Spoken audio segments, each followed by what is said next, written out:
Hello calculus students and seekers of truth. Welcome to the video on interpreting a Taylor polynomial or Taylor series. And in this example, we're given the Taylor series already, or at least the first three terms, right? This is not the first three terms, but all the terms up to the third degree, okay? And we want to answer the following questions based on this Taylor series. So let's just think about this a little bit. T of x, again, is equal to f of 1 plus f prime of 1 times x minus 1 plus f double prime of 1 times x minus 1 squared over 2 plus f triple prime, or the third derivative, of 1 times x minus 1 to the third over 3 factorial.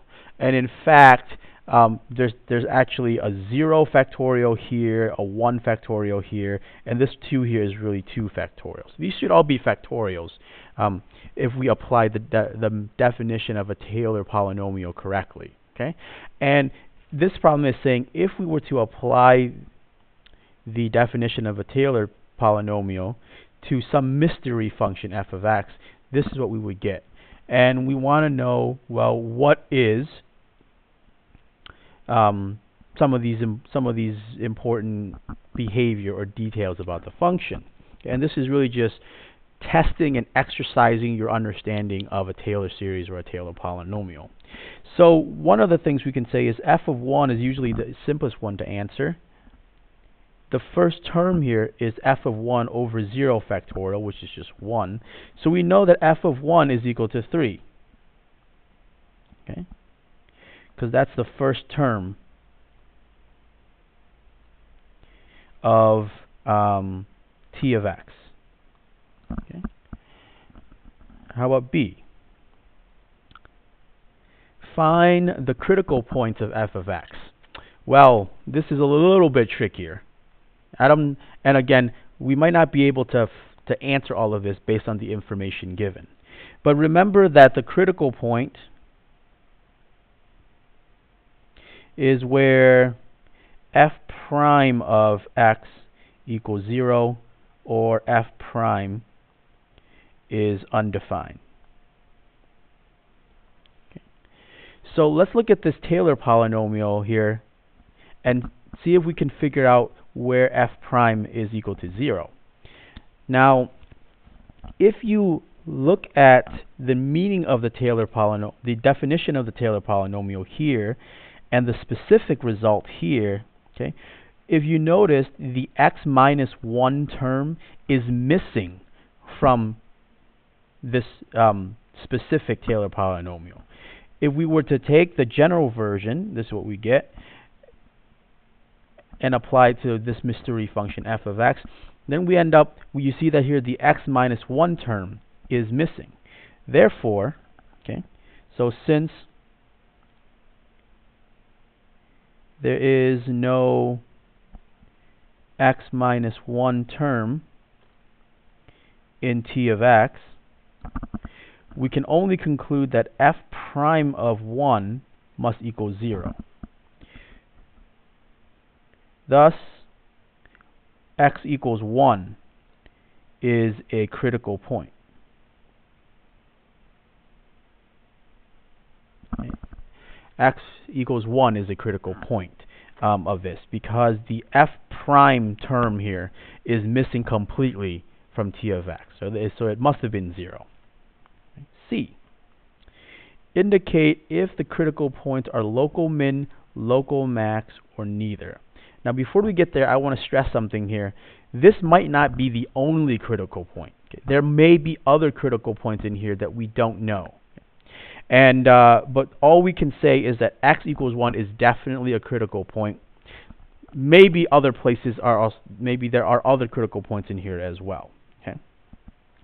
So as we move on to C, now in most of the cases where we determine whether points are local min, local max, we usually make a sign chart. So but in this case, we don't know what f of x is actually equal to, so we cannot make a sign chart in this case. Okay. Now you may think that the answer here is cannot be determined. However, you'd be wrong, because let's look at here. Let's look at this term over here. So the next term in the series is the x squared term, which is right there. Okay? What I circled here in pencil. So the coefficient is 2, and the coefficient is f double prime of 1 over 2. So this leads us to conclude that 2 must be equal to f double prime of 1 over 2. Therefore, f double prime of 1 must be equal to 4. Okay? So at x equals 1, we know that f prime is equal to 0, so there's a critical point. And now we also know that the second derivative is equal to 4. Now, the fact that this is equal to 4 doesn't tell us really a whole lot, except that 4 is a positive number, okay, so 4 is greater than 0. So since f prime of 1 is equal to 0, and f double prime of 1 is greater than 0, okay, f has a critical point and is concave up at x equals 1. Thus, x equals 1 is I could really go a step further. Thus, the point 1, 3 is a local minimum. Okay. So think about what this means. Graphically, what we're saying is, okay, at 1, 3, we don't know exactly what f looks like, but we know that the first derivative is 0 and the second derivative is positive, so it's concave up, so that must be a local minimum. Okay. There's another name for this process or this test, and this is called the second derivative test. This is a test that a lot of people abuse and confuse. They think that it just means concavity. It actually means something more important than concavity. It means that we're using concavity and critical points to determine whether we have a min or a max. Okay. So I will end this here because I've done 3 parts of this. I will leave this to you to do on your own.